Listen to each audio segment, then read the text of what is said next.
What's up, everyone? This is Christian Duke from StrengthAddicts.com. Gonna try to weigh in on the whole RxMD feud at the 2017 Arnold Classic. Now, I didn't witness anything firsthand. I was too busy running around getting interviews and photos. People that I consider very important, however, told me they thought that Dave Palumbo and Shawn were gonna come to blows. Now, first and foremost, that should never happen at any IFBB or NPC show, much less the Arnold Classic, which is one of two of the most important bodybuilding shows in the world. Now, let's say hypothetically, if Dave Palumbo and RxMuscle had an exclusive or had first dibs at the 212 champion, and let's say hypothetically that Shawn and MD cut in line, the correct thing to do, the professional thing to do, would have been for Dave to wait for them to finish and then do his interview. Instead, Dave basically accosted Shawn, got really close. Shawn did not want him there, interrupted an ongoing interview. The athlete didn't know what was going on. That was his moment in the spotlight, and Dave basically took it from him. It should never have happened. And during that whole situation, Peter McGough, legendary writer, maybe got too close to Dave, maybe put his hands on Dave, maybe put his hands on Dave's microphone, I don't know, and told Dave something that I agree with. It's not about you, it's about the athlete. And after told him to piss off. Now, there's more to this story. There's a side story.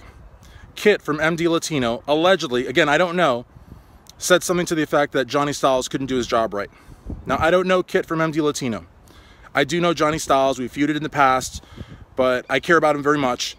He's a friend and does a damn good job. So I want to put that on the record. I did meet Hector from MD Latino backstage, the photographer. Super nice guy, lives in Tennessee, I live in Kentucky. Hopefully we'll become friends, work together. I love what MD Latino does for Latin America. It's great to have a magazine that covers the shows and covers the industry the way that they do. They do a great, great job. So, that having been said,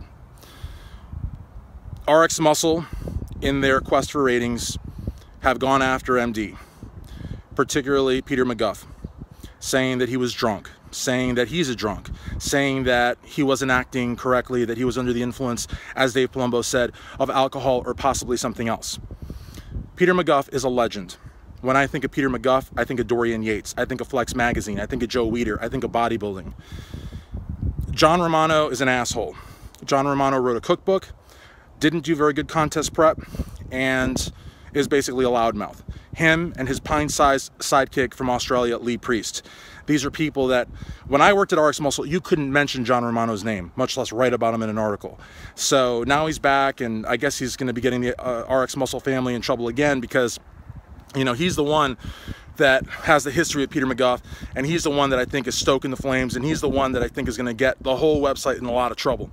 But let's not pin it on John, because really the one that acted incorrectly was Dave. Peter McGough is elderly. He is incredibly well respected.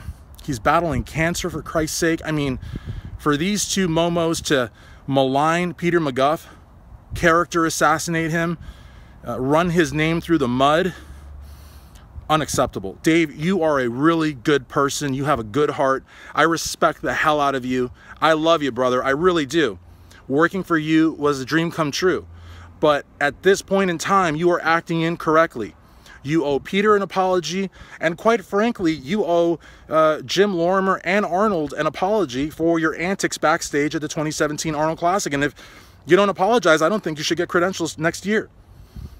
I mean, I'm as serious as a heart attack. I'm not here to sling. I don't have a dog in the race. I'm not here to defend MD. I'm not here to defend RX. I'm just calling it as I see it. Now, another thing that I see is that RX has an obsession with MD. MD right now is in a transitionary period.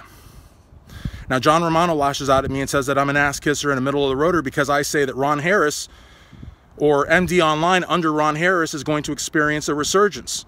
I believe that wholeheartedly. Ron Harris works his ass off, and I think he's going to do a phenomenal job. How does that make me a middle of the rotor? I think I've stated a pretty clear opinion.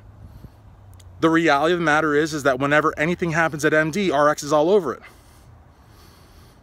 Now, when RX fired Colleen Brennan, Sally Ann Taylor, Joel Goldberg, did MD run stories? Did MD give them interviews? No.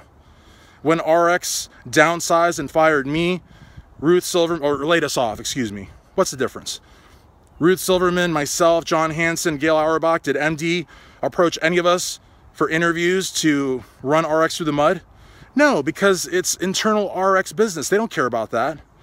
But when MD lets go of anybody, RX is giving them TV interviews and radio interviews and saying, why cut back?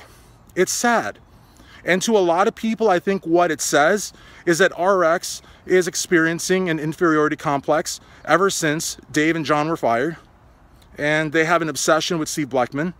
And they have an obsession with anything they can do to make MD look bad. But the problem is this obsession makes RxMuscle look bad.